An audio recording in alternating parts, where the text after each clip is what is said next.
we are making recordings of today's session. So we are going to hope to edit those, post those on the CPO site so they're readily available for you. We also have copies of all the presentations available, also available for you on the CPO site eventually after some editing. Also, we will be posting the participant list so that you guys can remain connected. And no better way to stay connected than to sign up for CPO social media.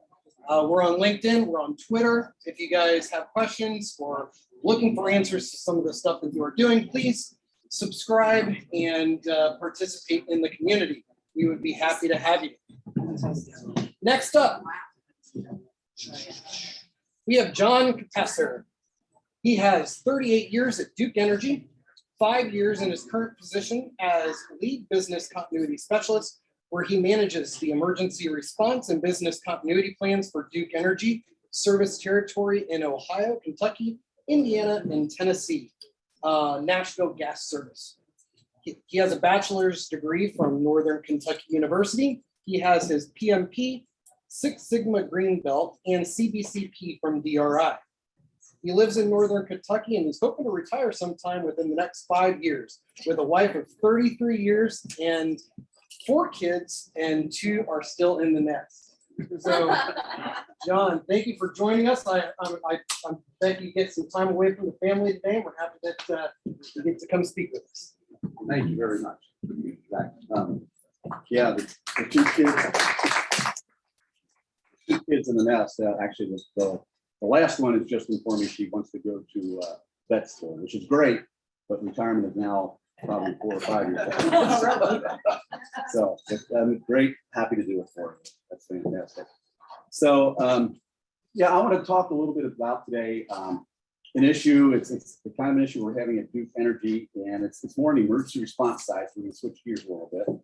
And I mean, if you guys want, I can talk really soft and get everybody to sleep and just have to run and quiet. And that way I don't get any questions. I can get no. This is a little bit different. Again, I want to talk a little bit about emergency response regarding the evacuation program, our forwarding program that we have at Duke Energy, and just see, put some thoughts out there. I've also got a partner, Alan Tangent, with Cooper Lighting. I'm going to just do a few slides and I'm going to turn it over to him. He's got some technology, which I think is really cool. And it's been interesting to us and we're kind of pursuing it. Let's say I'm pursuing it as much as I can because I think it's going to solve a lot of problems for us. But he'll do the second half of the presentation and he'll come back to me and we'll address any questions or comments. And hopefully you might be able to share how you're managing your return to work program. So a little bit about Duke Energy. We were formed in 2012 with the merger of Progress Energy down in the southern in Carolinas and in Florida. We also purchased Piedmont Gas in 2015. We are one of the largest utility companies in the nation right now with over 7.2 million customers now, from 7.8 million customers in electric. And I'm not going to go through all the stats there, but just tons of transmission line, electric distribution lines. We supply gas to 1.6 million customers in 5 states. So we've got a lot of that infrastructure, and business continuity is critical. It's required by all the state commissions and NERC, Nuclear Energy Regulatory Commission. It's required for us, so we have to have it, which is great. It's job stability, right? Hey, we got to have the plan. We've got to have it, and we get to review it and make sure it's up to date. And they're covering all the bases. And we are also growing a huge renewable portfolio, as most utility companies are.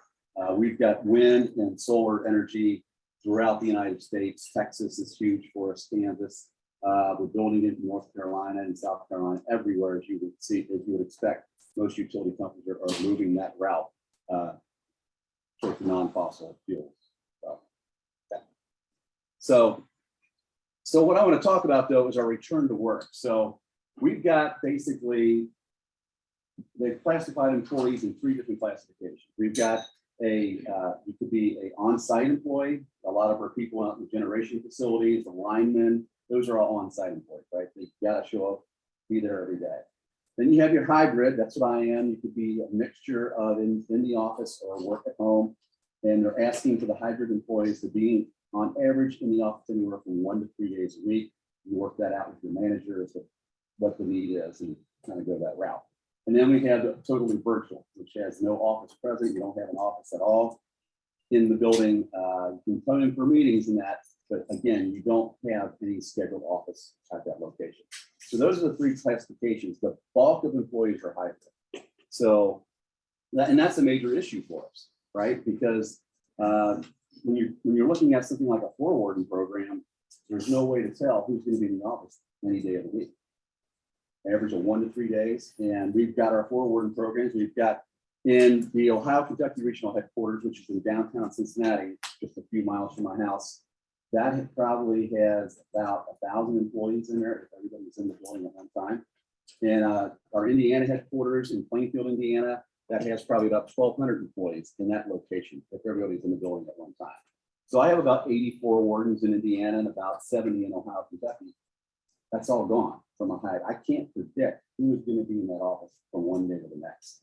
So how we're approaching that that's what this is about. You know, our floor wardens from the COVID procedures, they all clear the floors. They get their special needs people and they identify where they're at, what stairwell they're going to be in. And when they clear the floors, they call down to a central number and they report that the floor is all clear and if they have any special needs in their location. That's typically how it's done. So how we're approaching this right now is we're requiring anybody coming back to the office as hybrid. It's going to be in the office. They have to take the floor warden training and be trained as that and know the procedure on what they need to do. That way, anybody could be asked to be a floor warden at any given time.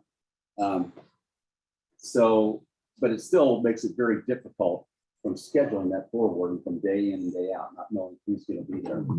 One of the things that would really help, as I mentioned, I've got 150 floor wardens between the two office buildings. So how can we make that smaller? How can we make it more efficient and help them to do a better job and not need so many floor wardens? That's something that we've been looking into. And one thing that we found is there's some technology out there that will allow you to identify employee location. You can have it on a computer screen and you can see the layout of the floor on your screen and a dot where any employee might be on the floor. And it's like, wouldn't that be great? We wouldn't need for these large floors that we've got the size of this building here. You know, you wouldn't need the 8 floor wardens to search the building or the 6 floor wardens. You could get away with maybe 1 or 2 if they could look at a screen and know exactly where any employees are located at on the floor. That's the type of technology that we're looking for that can really help us be more efficient. Not only can they look at it there, we could have it in our fire control center. So when the fire department showed up, they would be able to see all the floors and be able to tell exactly where to focus their efforts from a emergency response. Is that real time or is that Real just time. a layout? It's real time. This is where I get to turn it, and I don't think I have any other slides. Go up more. Yeah, so that's my last slide actually. So this is where I'm going to turn it over to Alan, who's presenting. I believe he's in California, but Alan's going to be presenting from Cooper Lighting, and he's going to talk about some of this technology that they have and how it works, and he might be able to answer more of your questions regarding that. But I think it's a super product. We love it. We're trying to pursue it. After Alan's done talking, you can address any questions, but I also want to get from you all, how are you managing this process if you have return to work back in your facilities and managing this with a hybrid and who's going to be in the office day in, day out and trying to get some feedback. So, Alan, are you out there? Are you able to take it from there? Yes, sir. Thank you. Can everybody hear me? Yes. Yes. I'm actually traveling today. I'm out of Florida, so not quite California, but hey, it's warm. Today I'm actually in Georgia, and I'm presenting to you out of my hotel rooms. I apologize for that, but sometimes you got to do what you got to do, right? I'm going to share my screen here, and make this work.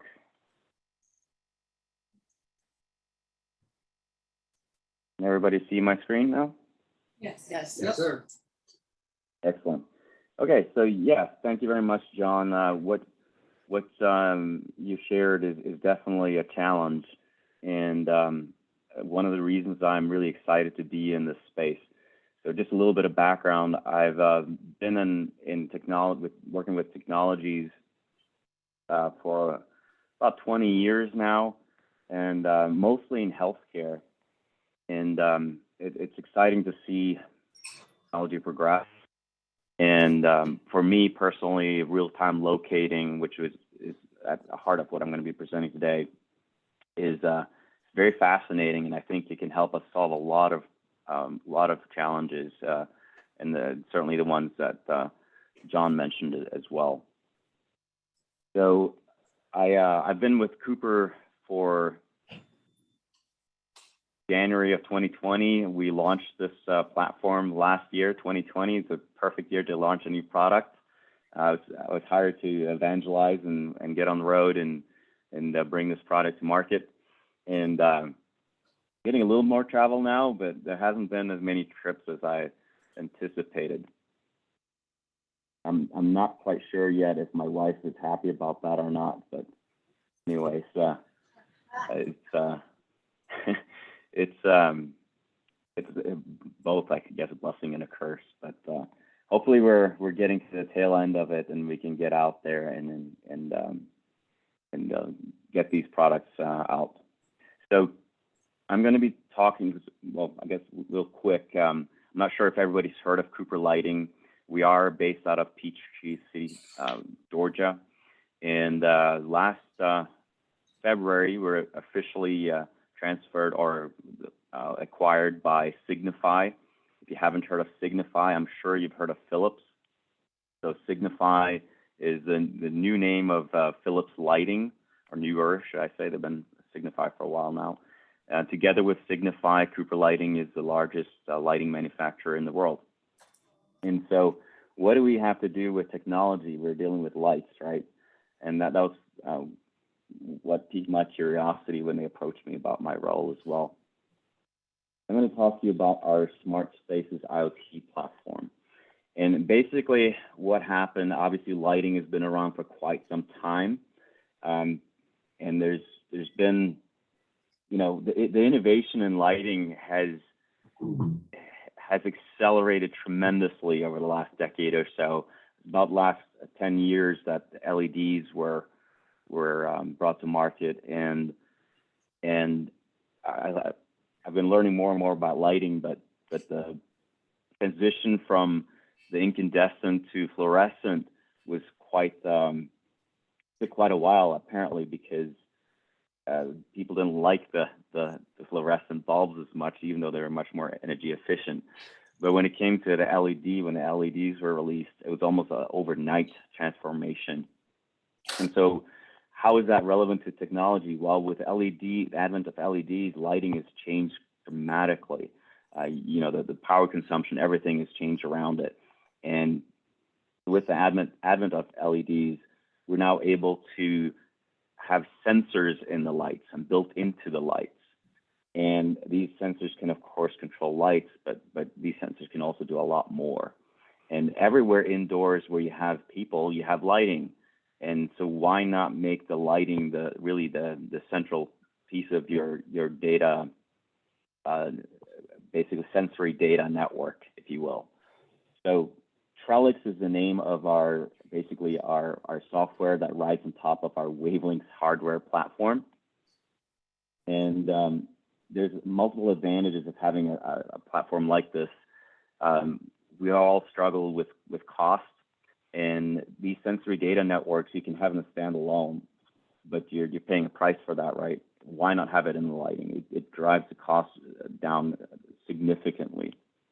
So with the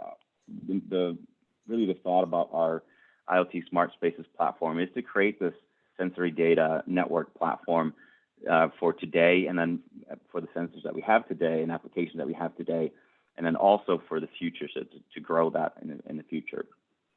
So we currently do have a couple of different applications. You have the administrative type things on there, role-based security. So certain users have different access and things like that. But our main app is the lighting app. The lighting app also is for the lighting controls. The lighting controls can be, lights can be controlled by a lot of different things. It can be controlled, obviously, physically through a switch. It can also be controlled through software, can be controlled through scheduling, and can also be affected by occupancy as well as how much daylight is coming into a particular location. So the lighting app controls all of that. The main thing I'm talking about today is our locate app, which is the real-time locating component. And again, having that in the light, you can see here hope you can see my screen. So the sensor itself is tiny. A lot of the sensory data networks out there that are outside of lighting tend to be battery powered, and they can have several D-cell batteries powering the sensors, and rather large and hard to maintain. But when you have it in lighting, it's sleek. The aesthetics are great, and they're powered, so a lot less obtrusive. This is an open integration platform. What that means is that we gather data, and then we send that data to whoever can use that data in their for applications.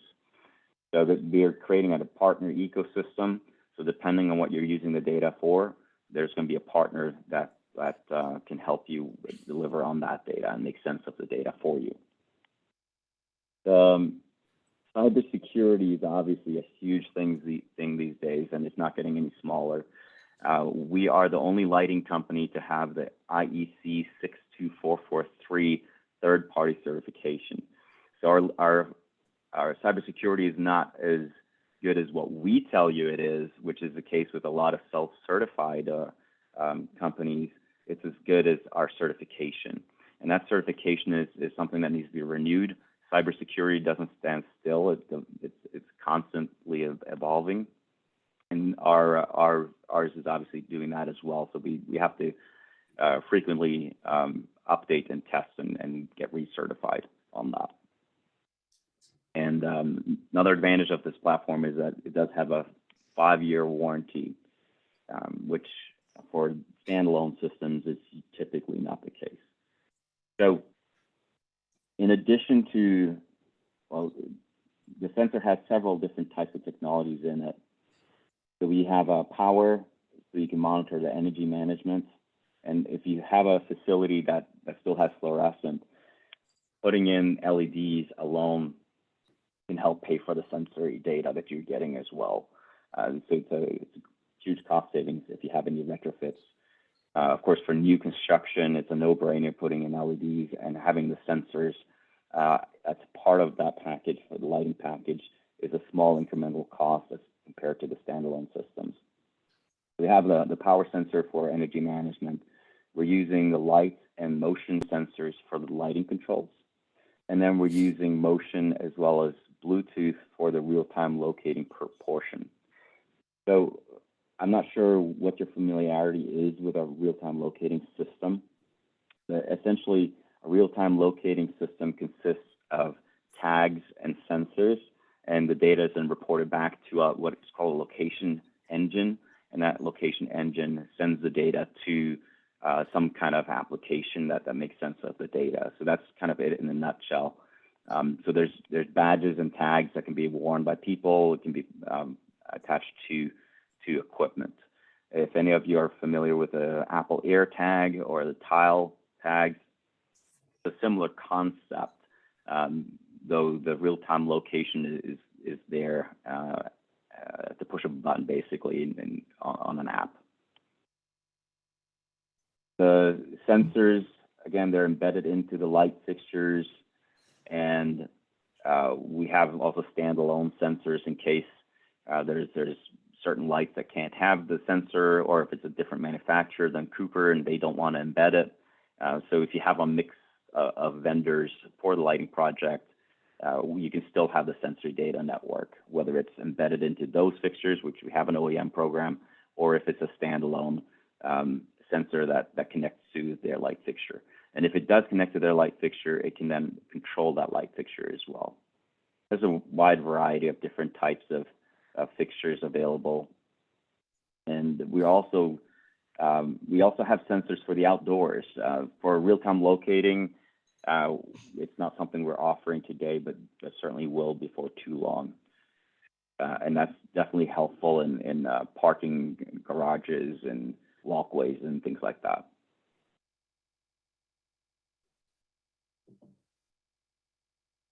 So, see where we should go next. Basically, for the real-time locating, it is a combination of the BLE as well as motion sensing. So if you're wearing a badge or a piece of asset or a piece of equipment has a tag, then you can know where that is in real time. Obviously, a question that comes up frequently is what about privacy and things like that? Well, you don't necessarily have to have a name associated with a badge if you don't want to. It can be an opt-in type system from that perspective. It could also be set up where you only get the name of the individual if there is an emergency or if they press a button on the badge. And I'll show you that in a sec here. So there's different ways of implementing these systems. Of course, the best way is if you can identify people, but then there needs to be trust in the organization that the data is being used for the greater good, and not for punitive measures. So at the bare minimum, it can just be an ID, and you don't know who's wearing what, but you know that there's an individual present. What's great about pairing this with a motion sensor is that even if somebody's not wearing a badge, or if there is an area where somebody's walking around without a badge, you will know that there's movement there, and therefore you know that there's occupancy. And that can have several uses. Obviously, with what John was talking about, knowing where people are in an office, especially today when you don't know if everybody's coming into work or if some are working remote, knowing that there's people in the building, that information obviously is very valuable. Also, at night, maybe somebody shouldn't be in the building unless, let's say, the rule can be that unless you're wearing a badge, you're not allowed in the building. Well, if there's movement without a badge, then you know that there's something going on or somebody forgot their badge, of course. And the same in an evacuation scenario, if somebody forgets their badge or whatever, you still know that there's people in the building based on movement. Like John mentioned, this information is readily available on a computer screen. It can be on any mobile device as well. So everybody could potentially have a map or list view on their mobile device and get an immediate visual of where people are. And this technology can also be used for great things like, ordering food at the cafeteria and being greeted by name when you come down to pick up your food, or, the serving staff will know exactly, Alan's coming down to get his coffee or getting his whatever meal I ordered, things like that. There's all kinds of uses for this location data. And so there's a wide variety of different badges and tags and whatnot. And so if you wear a badge or lanyard or wrist wearable, there's also special badges or tags that can be used for environmental monitoring. So temperature and humidity, for example, if you have some high dollar, server room is a good example of that. You want to make sure that there's not a whole lot of humidity in a server room data center. You also want to know that the temperature is at a certain, it doesn't go too high, or it's within a certain range. Well, that kind of a sensor can tell you automatically, get you alerts if the temperature or humidity goes beyond whatever threshold you have it set to. And then, of course, you have now reports on that as well. So you can figure out if something happens, what happened. And same thing within a data center, you can now know who went into that data center. And even there's sensors for doors as well, where if somebody opens a server rack, you can know who opened that server rack. And of course, make sure that the individual has the clearance to open that particular rack. There's all kinds of things we can do with this technology.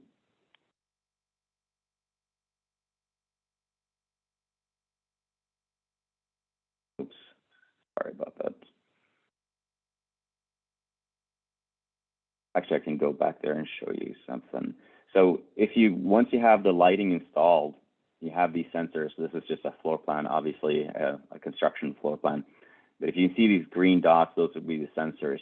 Now, if you have this installed, we can provide XY coordinates of where people are. So you can visually see where they are. XY coordinates are not that useful in a text format, right? So to get the context of where somebody is for a text format, we have the ability to create geofences. So in this case, this could be a basement. And maybe all you care about is that somebody's in the basement. You don't care where they are in the basement, but you want to know how many people are in the basement. Well, in this case, we set up geofence for the basement, and now you know exactly how many people or how many pieces of equipment that you have in the basement. And the software will be able to filter out if you're looking for a specific piece of equipment or an individual, if again, you're allowing that in your facility. Because we already have the coverage and the lighting, anytime you want to change any of these areas, you can do so simply with software. And so maybe tomorrow you want to know, whoever enters this room, I want to know about that. I don't care about the rest of the building, but this room I care about, and this one here. This is just now software changes because we already have the coverage everywhere. So it's very flexible. And you can also have different geofences, different areas like this sent to different pieces of software. So one piece of software, this might be valuable. For another piece of software, it's not valuable. Therefore, you can have different zones sent to different ones. And again, you can have multiple zones in a bigger room like this as well. So depending again what you're trying to achieve with this type of information. As far as location goes, we can do anything from letting you know that something's in the building and how many people are in a building to where they are in the building if that's desired, and anything really in between that as well. Again, the software, it can offer a visual, a map view, as well as a list view. You can have alerts routed and sent pretty much anywhere to anybody, and it can escalate. So if I need help, I press a button on my device. If person A, who's supposed to be responding to me, doesn't respond to me within an appropriate time, it can go to somebody else.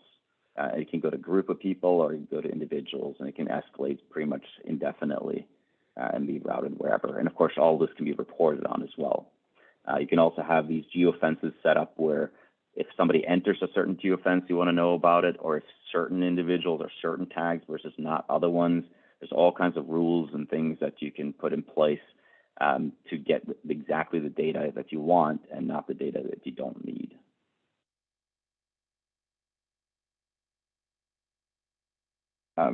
This can also be tremendously nice for in a pandemic.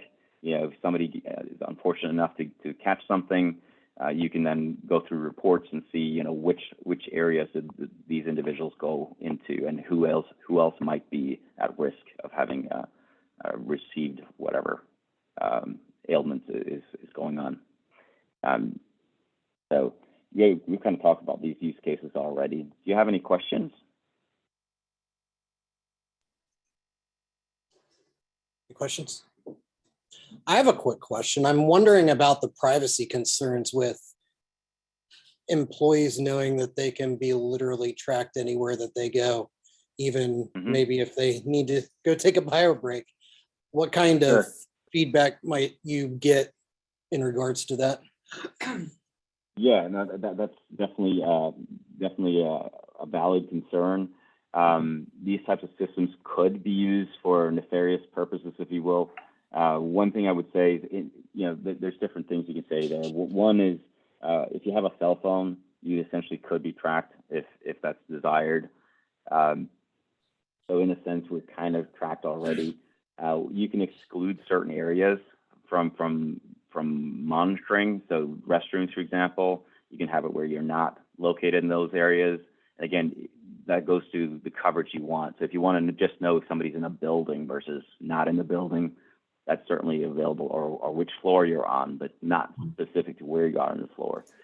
The other thing I would say is the more value, everybody, we all have our own values, and we also have price, right? So if I get a certain amount of convenience out of wearing this thing, then I may be more apt to wear it than not, right? If I feel it's only punitive, then no, I'm not going to wear it. But if I feel like, hey, this is helping me, like maybe this helps enhance the environment of my office. Today, with the new norm, we don't know exactly what it's going to look like yet, I don't think. But if you walk into an open office now, because maybe we won't have our own offices anymore, by having that device on, the office may already know that it's me. It may set the temperature to my desired preference. It may have some electronic pictures on the wall of my family or something like that because it knows I'm there, logging onto my computer. If my life is made easier by that, maybe I'm okay with wearing it. When you force somebody to do something, it's more difficult, of course. So a lot of it is how you deploy it and then the value you bring to the employees by wearing it. The other thing is safety. If I'm afraid of walking out in the parking lot at night because I work late, it's great to know that I have this device that I can press a button on and let somebody know that I'm around. And Alan, That along help? that line, or Zach, on your question, we have met with our HR and legal departments at the company over this.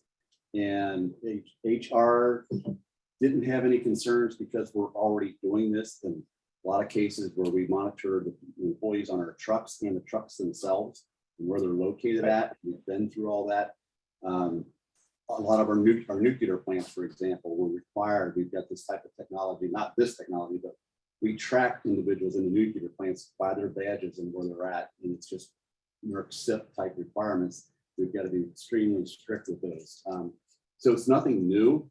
And legal to the same thing. Hey, you're not going to get yourself in trouble from a legal standpoint, but it is going to impact employee morale and their attitude towards the company. And it all depends on how you communicate. So it's all about the change management and communicating it and getting everybody to understand the reasoning behind it. We don't want to know the people's names. We just want to know locations and where they're at. And it's a huge, as Alan mentioned, it's a huge safety issue as well. From a NERC SIP standpoint, meaning Nuclear Energy Regulatory Commission, we have areas in our buildings in Cincinnati and Plainfield that employees can't go into unless they've got clearance to go in there. And right now they may go out to the bathroom together and one of them forgets their badge. Well, if they go in there without their badge and they're not scanned, we receive fines depending on the number of times that type of thing happens. We get people in the location without scanning their badge and having proper authority to be in there. So this type of technology would cut down on that, because if they've got in there, we would be able to identify who's in there. If they should be in there, if that employee shouldn't be in there, we can now call them out and pull them out. Otherwise, in the past, we would have never known that. That's awesome. So there's a lot of technology standpoints that can help us from. And legal, HR have both given it the thumbs up. It's a feel for it. Yeah, I think, and that's again creating value around it for the employees to get their buy-in, even if you don't need it, right? It's helpful. And I do feel that there's somewhat of a cultural shift in companies today, the way companies are run. There's more collaboration. It's more positive, I would say, than maybe it might have been at one point. And having the right, if you live the values and the norms of the company, then everybody's aware of, if you're true to those values and norms, if the management is true to the values and norms of the company, then I think you can gain the trust of the employees that way as well, and make sure it's a good place to work. Well-being is definitely something that this can be tied to if you do it right. Yeah, and you don't happen to have that short video. It's like a 2-minute video that kind of shows the people as they move, the dots moving through the floor plan as they move through the building.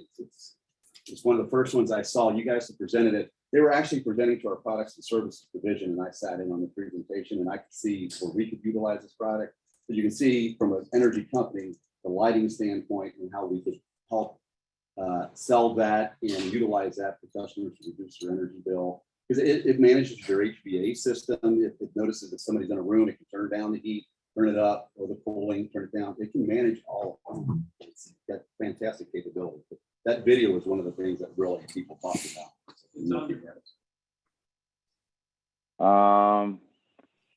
Great question. I did not have it prepared today.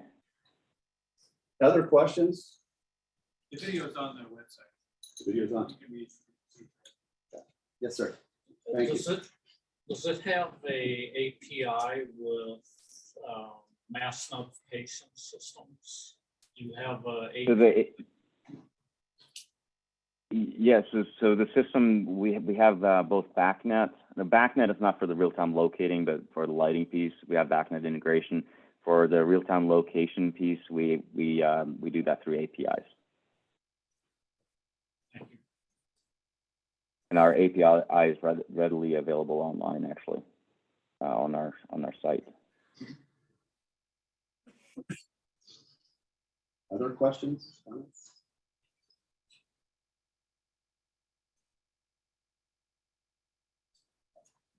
Well, and they pointed out that we do have the video is available on their website as well for people lighting. See it there for the Trellix product. So I think that's a really cool video that we enjoyed seeing that and seeing the capabilities behind that. It's a very cool product. Does anybody have any approach that they want to share about how they're managing that floor warden issue of going back in a hybrid and not knowing who's in the building? Anybody have any solutions on that or how they plan on tackling it? This is the response that I've had in a lot of it. Yeah. With us, I mean, we have CCTV throughout the facility and badged employees and escorts from a center perspective. But, you know, this obviously seems like it takes it to the next level. Right. So, but yeah, that's what we But we don't know necessarily, like, you know, once they badge in, you don't know where they're going in many other rooms, you know. Right. That aren't controlled. Right. And so our IT and technology, we have a technology department, and they're looking at this as well for us to see if there's now a cheaper way to do it. So they're looking at that. And they're saying, well, we could do this through the phones, and Alan mentioned that. But the issue that we have from our standpoint is that they leave. In fact, we encourage employees when that evacuation alarm sounds, get out of the building. Don't go back to your desk for your phone. Don't go back for anything. And the phones aren't always with them. The badge is one thing that they are required to have on them. And if they need to get in the building, a lot of times they need to get back from the restroom to get back into the office space. So it's something they have to have on. And so the badge aspect is great. And as Alan pointed out, you can have some great, if you've got some assets, some equipment, you can put a chip or a badge on those, a tag on those, and track that as well to make sure, because that's, you know, the cost of, we probably need to do this with our copper wire, the way our copper wire is disappearing these days off of our sites out in the fields. I mean, to have a tag on it, you would know exactly where it's going. And I But would it's say gone. one thing on the phones, I mean, most people keep the phones with them, but they don't want to be tracked by the phone. Like that's gonna be, I think that'd be a lot tougher stuff, Right, honestly. right. You know, because when they leave the building, how do they know you're not still tracking them? Even Right, though that's someone's true. tracking them, but I think that would be really fun. No, and that's an excellent point. We don't want to be tracking outside the building. This is only going to work with the lights are in the building. But the positive side of that is that, you know, we've got exit points right now that go out to an alleyway in Cincinnati. So they're kind of obscure exit points that come out of a garage area, but you got to have lights in their stairwell. So we could monitor people leaving out that exit point. Right now, we have no way to monitor that at this point. So without having a physical camera sitting there watching. So it opens the door to a lot of possibilities. We're using Liddell. We've been using it for a long time. We have the RFID badges, and we have experimented with these ultra-powered sensors. So when a nurse goes in a room, the sensor will pick up and its data just went into the 40 you know, and so we've experimented with it, but it's very expensive. So we didn't end up pursuing it. It's a cost. Mhm. Yes.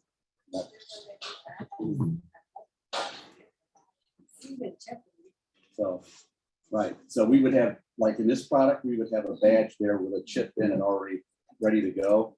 And the security would just assign that number to that employee that they know they have that badge and they wear that badge and turn it back in when you leave. So, yeah. Anything else, Alan, that you wanted to mention or point out?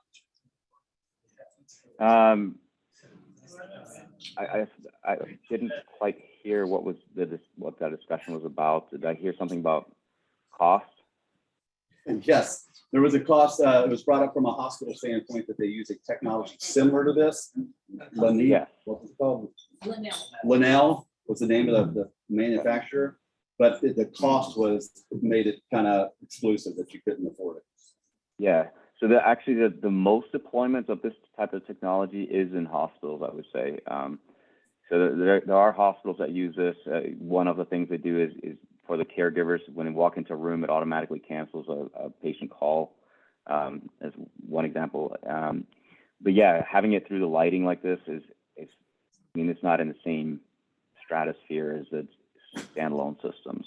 Right. So when, if you're doing a new construction project, this really should be, obviously I'm biased, but if you're looking into that kind of technology, you put in lighting, the cost is a drop in the bucket compared to traditional standalone systems. Right. And your product, the Cooper product, has so many additional benefits from it, from managing HVAC, security. There's a Right. lot of additional benefits. Also, we're using, I didn't really state this, I guess, we are using standardized technology. And that's one of the things you'll find a lot of the standalone systems, they have proprietary technology. We still need to know, we're not going to put any tag on our system. But there are a lot of third-party tags that could be on our system. We would just need to certify them. But the fact is that you're not necessarily stuck with just our tags, for example, or not just tags, but somebody mentioned phones. The phones can be compatible with this as well. So there's BLE in phones. So it's possible turning a phone into a tag, for example, if you wanted to. And a lot of integration opportunities. the aspect that we like is that we've already got a lot of the LED, low cost efficient lighting from utility company. We think we do, is that we can add this on. You don't have to have the Cooper lighting product. You can add it on to any lighting that you've got. Yep.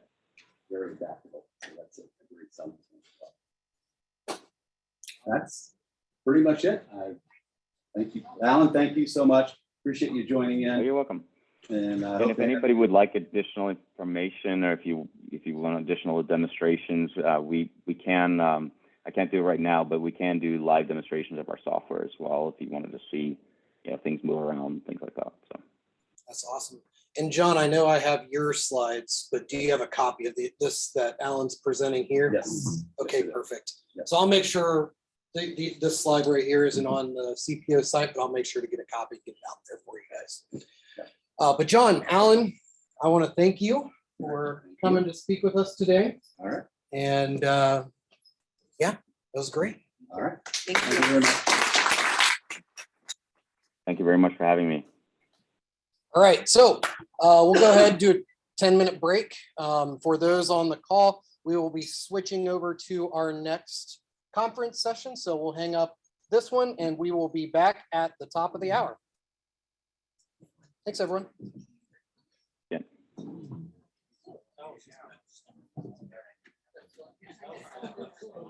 was-